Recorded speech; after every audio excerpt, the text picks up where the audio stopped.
వ్రతశాల ఇది నా యేసు నివసించశాల. దేవునికి మహిమ కలుగును గాక. 2వ రాజుల గ్రంథం 1వ అధ్యాయం 10వ వచనం. అందుకు ఏలియా, నేను దైవజనుడైతే అగ్ని ఆకాశం నుండి దిగి వచ్చి నిన్ను నీ 70 మందిని దహించునుగాక అని 70 మందికి అధిపతి అయిన వానితో చెప్పగా, అగ్ని ఆకాశం నుండి దిగి వాని 70 మందిని దహించెను. ఇక్కడ భక్తుడైనటువంటి ఏలియా పర్వతం మీద ప్రార్థన చేస్తున్నాడు. ఒక రాజు మేడ మీద నుండి కింద పడి గాయమయ్యింది. ఆయన చనిపోతానా బ్రతుకుతానా ఏంటి నా పరిస్థితి అని గందరగోళం అవుతూ తన దగ్గర ఉన్నటువంటి పనివారిని పిలిచి, మీరు అర్జెంటుగా వెళ్ళి ఫలానా దేవత దగ్గరికి వెళ్ళి నేను బ్రతుకుతానా చస్తానా మీరు పోయి కనుక్కొని రాపోండి అని పంపిస్తాడు. వీరిద్దరూ ఎక్రోను అనేటువంటి దేవత దగ్గర అడగడానికి వెళ్ళిపోతూ ఉన్నారు. వారు వెళ్ళిపోతూ ఉంటే భక్తుడైనటువంటి ఏలియా వారికి ఎదురుపడతాడు. ఆయన కావాలని ఎదురుపడలేదు. మనం ఎక్కడికైనా బయలుదేరుతున్నామంటే దేవునికి తెలుసో తెలియదు చెప్పండి, తెలుసో తెలియదా?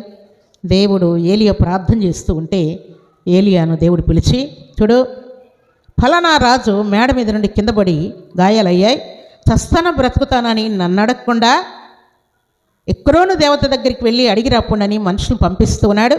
వారిని నువ్వు నేరుగా వెళ్ళి ఎదుర్కొని నేను చెప్పిన మాటలు చెప్పు అని దేవుడు దైవజనుడైనటువంటి ఏలియాను వారికి ఎదురు పంపిస్తాడు. వాళ్ళు ఎక్కడికి వెళ్తున్నారు?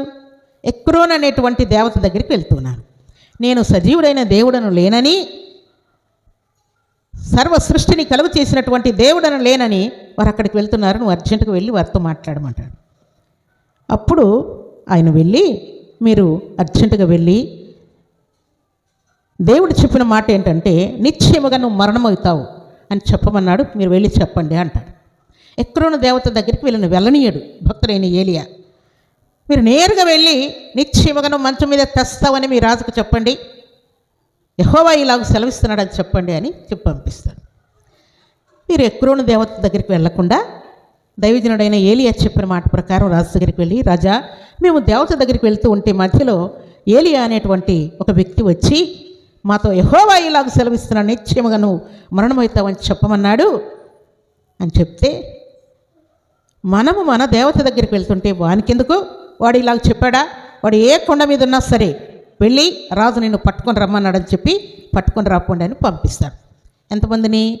50 మందిని, మరలా ఒక పెద్దని. 50 మంది మీద ఒక అధిపతి. మీరు 50 మంది వచ్చి ఆయన కొండ మీద ప్రార్థన చేస్తూ ఉంటే, ఏలియా మా రాజు నేను రమ్మంటున్నాడు, నువ్వు అర్జెంటుగా కొండ దిగి వచ్చేసేయి అని పిలుస్తూ ఉన్నారు. అప్పుడు ఏలియా ఏమన్నాడు? నేనే దైవజనుడైతే, నిజముగా నేను దైవజనుడైతే ఆకాశం నుండి అగ్ని దిగి వచ్చి నిన్ను నీ 70 మందిని దహించునుగాక అంటాడు. ఆయన కొండ దిగి రాలేదు, ఎవరిని కొట్టలేదు, ఎవరిని తిట్టలేదు, ఏం మాట్లాడలేదు. నన్ను మీ రాజు రమ్మంటున్నాడా?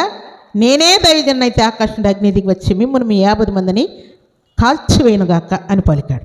వెంటనే ఆకాశం నుండి అగ్ని దిగి వచ్చి 50 మందిని, 50 మంది మీద ఉన్నటువంటి అధిపతి అయినటువంటి ఆ వ్యక్తిని అందరినీ కాల్చివేస్తాడు. అయితే అక్కడ జరిగిన కార్యం ఏంటంటే, తర్వాత వీరేంటి ఇంకా రాలేదు, ఏమయ్యారు వీళ్ళు, 50 మంది ఏమయ్యారు, అధిపతి ఏమయ్యాడు అని చెప్పి రాజు ఒకవేళ వారిని కొట్టాడేమో, తిట్టాడేమో, బంధించాడేమో ఆ ఏలియా. మరలా ఈ 50 మంది వెళ్ళండి, ఒక అధిపతి వెళ్ళండి అని మరలా 50 మందిని, వారు సచ్చారా బతికారని కూడా గుర్తించకుండా మరలా 50 మందిని, మరలా అధిపతిని రాజు పంపిస్తాడు. వారు కూడా నిర్లక్ష్యంగా లెక్కలేనితనంతో, ఏలియా మా రాజు సెలవిస్తున్నాడు, అర్జెంటుగా నువ్వు కొండ దిగి రావాలంట అని మరలా వారు కూడా ఈ మాటే మాట్లాడతారు. మరలా దైవజనుడు, నేనే దైవజనుడైతే ఇప్పుడే ఆకాశం అగ్ని దిగి వచ్చి మిమ్మల్ని మీ 50 మందిని కాల్చునుగాక అంటాడు. వెంటనే మరలా 50 మంది ఈ అధిపతి కూడా చనిపోయారు. ఈ సంగతులు ఏమీ రాజు గ్రహించకుండా గర్వంతో, అహంకారంతో, నేను రాజును కదా, నేను పెద్దను కదా, నేను అధికారిని కదా అన్న అహంకారంతో మరలా 50 మందిని, మరలా ఒక పెద్దను పంపిస్తాడు. ఈ 3వసారి వచ్చినటువంటి పెద్ద భయపడిపోయి, అమ్మో ఆయన నిత్యం ప్రార్థన చేస్తూ ఉంటాడు, గొప్ప ప్రవక్త, దైవజనుడు, ఆయనతో నాకెందుకు వచ్చిన గొడవ, రాజు పంపించాడు కాబట్టి వచ్చాను కానీ ఎందుకు వచ్చిన గొడవ అని రాజా గడిచిన ఈ సంగతులన్నీ రాజుకు తెలిసిపోయాడు. 50 మంది కాల్చబడి చనిపోయారు అని ఇరుగు పొరుగు వారు వెళ్ళి చెప్పారంట. మరలా రెండోసారి పంపించినటువంటి 50 మంది కూడా చనిపోయారని చెప్పారంట. ఈ సంగతి మూడోసారి వచ్చినటువంటి అధిపతికి తెలిసిపోయి ఆయన అంటున్నట్ట మోకరించి, దైవజనుడా, ఇంతకుముందు వచ్చినటువంటి వారిని నువ్వు హతమార్చినట్లుగా నీ కోపం వారి మీద రగులు కొనినట్లుగా నా మీద నా జనుల మీద నీ కోపము రగులు కొనకుండునుగాక అని బ్రతిమలాడుతూ ఉన్నాడు. నీ కోపం నా మీదికి రానియద్దయ్యా, అగ్ని నా మీదికి దిగి రానియద్దయ్యా, రాజు పంపించినందుకు వచ్చినాడు కానీ నీ జోలికి వచ్చే ధైర్యము, ఆ శక్తి, ఆ గర్వము, అహంకారం నాకు లేదయ్యా, దయతో నీ కనికరం నా మీదికి రాని అయ్యా అని వేడుకుంటూ ఉన్నాడు. అప్పుడు దేవుణ్ణి ఏలియా అడుగుతాడు, ప్రభా వెళ్ళమంటావా అంటే, నిత్యముగా నీకు హాని కలగదు, దిగి వెళ్ళు అని దేవుడు ఆజ్ఞాపిస్తాడు. అప్పుడు ఏలియా కిందికి దిగి వస్తాడు. అనగా దేవుడు సెలవిచ్చినట్లుగా రాజుతో వెళ్ళి మాట్లాడి, దేవుడు నిన్ను నిశ్చయముగా హతమారుస్తానని సెలవిచ్చాడని ధైర్యముగా వెళ్ళి రాజు దగ్గరికి వెళ్ళి మాట్లాడతాడు.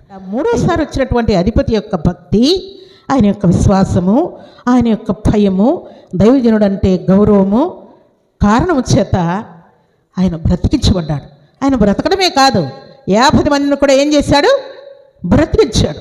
ఈయన కూడా వారి వలె గర్వంతో అహంకారంతో మాట్లాడుంటే వారు కూడా చనిపోయేవారు. అయితే ఈ శుభదినాన దేవుడు మనకిస్తున్నటువంటి మాట ఏంటంటే, పరిశుద్ధాత్మ దేవుడు మనతో ఉంటే మనలో ఉన్న చెత్త కాల్చబడుతుంది, పాపం కాల్చబడుతుంది. అలాగే మన మీదికి ఎదురాడేవారు ఎవరైనా ఉంటే, మనలో చెత్త లేకుండా ఉంటే, పాపము లేకుండా ఉంటే, అపవాదికి చోటు లేకుండా ఉంటే, మన మీదకి వచ్చినటువంటి అధికారులైనా, రాజులైనా, ధనవంతులైనా, ఆఫీసర్లైనా సరే, భక్తుడైనటువంటి ఏలియా నోటి మాట చేత వారందరూ ఏమయ్యారు? బూడిదైపోయారు. అలాగున దేవుని సన్నిధిలో చేరిన మనకు కూడా ఆ ప్రభావమును, ఆ శక్తిని, ఆ ధైర్యాన్ని, ఆ అగ్నిని అనుగ్రహించాలని దేవుడు ఆశపడుతున్నాడు. అలాగే భక్తుడైనటువంటి మోషే కాలంలో కూడా కోరహు వారి ఇంటి వారు కూడా భక్తుడైనటువంటి మోషే మీద తిరగబడుతున్నారు. నీతోనే నా దేవుడు మాట్లాడేది, మాతో కూడా మాట్లాడతాడు.